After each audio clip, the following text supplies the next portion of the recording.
Hello, ഇന്ന് നമുക്ക് 6 മന്ത്സിൻ്റെ ബർത്ത്ഡേയുടെ ഒരു കേക്കിന് ഓർഡർ വന്നിട്ടുണ്ട്. അതിൻ്റെ ഫ്രണ്ടാണ് ഓർഡർ വന്നിരിക്കുന്നത്. അവളുടെ മോൻ്റെ 6 മന്ത്സ് കംപ്ലീറ്റ് ആവുകയാണ്. അപ്പോൾ അതിന് വേണ്ടിയിട്ട് വന്ന ഓർഡറാണ് കേട്ടോ. അപ്പോൾ നമുക്ക് എങ്ങനെയാണ് ഈ കേക്ക് ചെയ്തെടുത്ത് നോക്കാം. അത് നമ്മൾ സ്പഞ്ച് ഓൾറെഡി ബേക്ക് ചെയ്തെടുത്തിട്ടുണ്ട്. ഇനി നമുക്ക് വിപ്പിംഗ് ക്രീമാണ് സെറ്റ് ചെയ്തെടുക്കാനുള്ളത്. ഞാൻ പ്രിസ്റ്റിൻ്റെ വിപ്പിംഗ് ക്രീമാണ് യൂസ് ചെയ്യാറ്. പ്രിസ്റ്റിൻ്റെ വിപ്പ് ടോപ്പിംഗ് നോൺ ഡയറി ആണ് യൂസ് ചെയ്യാറ് കേട്ടോ. നല്ല വിപ്പിംഗ് ക്രീമാണ്, ബിഗിനേഴ്സിനൊക്കെ യൂസ് ചെയ്യാൻ പറ്റും. നല്ല നീറ്റായിട്ട് കിട്ടും കേട്ടോ നമുക്ക്. പിന്നെ പെട്ടെന്നൊന്നും മെൽറ്റ് ആവില്ല. നല്ല വിപ്പിംഗ് ക്രീമാണ്. അങ്ങനെ നമ്മൾ പിന്നെ വിപ്പിംഗ് ക്രീമൊക്കെ ബീറ്റ് ചെയ്തതിന് ശേഷം പിന്നെ കേക്ക് ലെയർ ചെയ്യാണ്. ഓരോ ലെയേഴ്സും ഷുഗർ സിറപ്പ് വെച്ച് വെറ്റ് ചെയ്തു, ചോക്ലേറ്റ്സ് ഇട്ട് കൊടുത്തു. അങ്ങനെ ക്രം കോട്ടിങ് ചെയ്തിട്ട് പിന്നെ ഫ്രിഡ്ജിൽ ഒരു അരമണിക്കൂർ ഞാൻ വെച്ചിട്ടുണ്ട് കേട്ടോ. എന്നിട്ട് പിന്നെ ഞാൻ ഫോണ്ടൻറ്റിൻ്റെ മേലേക്ക് നിൽക്കുകയാണ് ചെയ്തത്. ഫോണ്ടൻറ്റിൻ്റെ കുറച്ച് വർക്ക്സ് ഉണ്ടായിരുന്നതിന് മേലെ അതിൽ ബേബീനൊക്കെ ചെയ്തെടുക്കാണ്ട് ഞാൻ അവളുടെ അടുത്ത് ബേബീനെ ഫോണ്ടൻറ്റ് വെച്ച് ചെയ്യണോട് വെച്ചപ്പോൾ പറഞ്ഞു വേണ്ട, അത് ജസ്റ്റ് പ്രിൻറ്റ് വെച്ചാൽ മതി പറഞ്ഞു. പിന്നെ നമുക്കത് കട്ട് ചെയ്ത് കഴിക്കാൻ പറയുമ്പോൾ എന്തൊരു ഇടങ്ങറല്ലേ. എനിക്ക് പേഴ്സണലി ഞാൻ അതിനോട് ചെറുതായിട്ട് എതിർപ്പാണ് കേട്ടോ. എനിക്കെന്തോ അതിനോട് അത്ര വലിയ താല്പര്യമില്ല ബേബീനെ ഉണ്ടാക്കിയിട്ട് കേക്കിൻ്റെ മുകളിൽ വെക്കണതിനോട്. പിന്നെ നമ്മൾ വിപ്പിംഗ് ക്രീം വന്നിട്ട് നമുക്ക് ബ്ലൂ കളറിലാണ് ചെയ്യേണ്ടത്. അപ്പോൾ ഞാൻ മാജിക് കളേഴ്സിൽ ഐസ് ബ്ലൂ ആണ് ചെയ്തേക്കുന്നത്. ഐസ് ബ്ലൂ ഷെയ്ഡാണ് എടുത്തേക്കുന്നത്.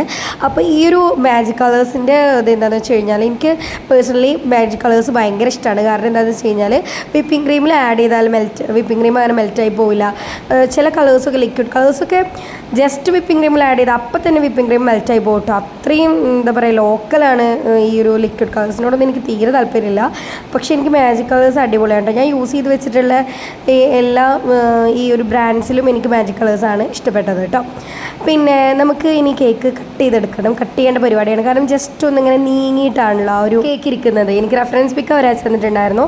അപ്പോൾ ആ ഒരു ഇതിൽ ജസ്റ്റ് ഒന്ന് കേക്ക് ഇങ്ങനെ രണ്ട് സൈഡിൽ നിന്ന് ഇങ്ങനെ നീങ്ങിയിട്ട് ഹാഫിൽ നിന്ന് വണ്ണിലോട്ട് കടക്കുകയാണ് എന്നുള്ള ഒരു ഇതിലാണ് നമ്മൾ കൊടുക്കേണ്ടത്. അപ്പോൾ നമ്മൾ എന്ത് ചെയ്യാണ്, ഒരു പീസ് രണ്ടെണ്ണം കട്ട് ചെയ്തിട്ട് ഒരു പീസ് ഞാനത് മാറ്റി വെച്ചിട്ടുണ്ട്. എന്നിട്ട് ഒരു പീസ് എടുത്തിട്ട് ഏത് ബേസിലാണോ ചെയ്യേണ്ടത് ആ ബേസിലേക്ക് എടുത്ത് വെച്ചു. എന്നിട്ട് പിന്നെ അത് ഫുൾ കോട്ടിങ് ചെയ്ത് കൊടുക്കുകയാണ്. കംപ്ലീറ്റ് സെറ്റ് ചെയ്ത് കൊടുക്കുക കേട്ടോ. നല്ല ടാസ്ക് തന്നെ ആയിരുന്നു കേട്ടോ സെറ്റ് ചെയ്തെടുക്കാനായിട്ട്. കാരണം ആ ഒരു കറക്റ്റ് ഷേപ്പ് കിട്ടണ്ടേ. ഞാൻ രണ്ടാമത്തെ ആ ഒരു പീസ് ഉണ്ടല്ലോ, അത് മറ്റേ സ്റ്റാൻഡിന് ഈ സ്റ്റാൻഡിലേക്ക് എടുക്കുമ്പോൾ ആ സ്റ്റാൻഡിൽ തന്നെ അത് ഇങ്ങനെ മറിഞ്ഞാൽ വീണ്.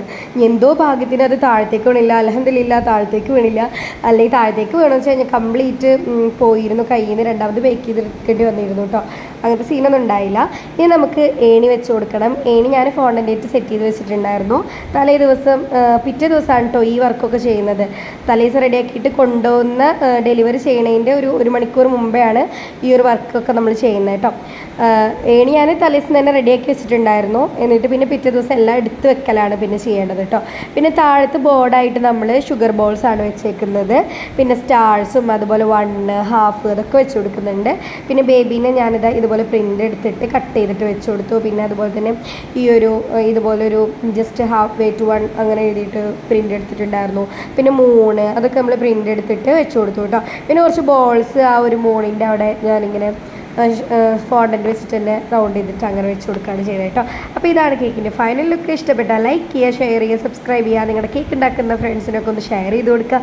അപ്പോൾ കമൻറ്റ് ചെയ്യുക. ബൈ.